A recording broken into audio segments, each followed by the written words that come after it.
Kailangan po natin maunawaan ito, mga kapatid. Ang banal na Espiritu ay hindi gantimpala sa iyo sa pagiging banal mo. Hindi dahil ikaw ay nagro-rosaryo, palaging nagsisimba, ikaw ay tumutulong sa mga mahihirap, pagkakalooban ka ng banal na Espiritu. Hindi po. But rather, the Holy Spirit is our hope to become holy. Marami kasi mga tao, iniisip nila, kapag nagkasala sila, pag nagkamali sila, nawawala ang banal na Espiritu. That is not true. Wala pong katotohanan yon. When you sin, the Holy Spirit does not leave you. But when you sin, the Holy Spirit grieves you. Kahit na anong kasalanan ang gawin mo.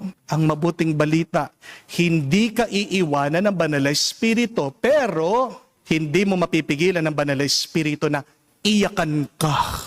Kapag nagkakamali ka, ang unang-unang nalulungkot ay ang banal na Espiritu. Ang mabuting balita, mananatili ang banal na Espiritu.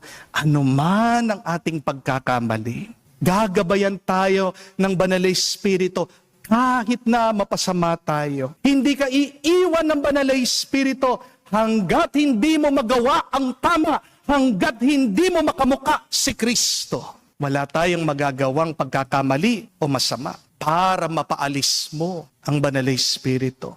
Ganyan tayo kamahal ng Diyos.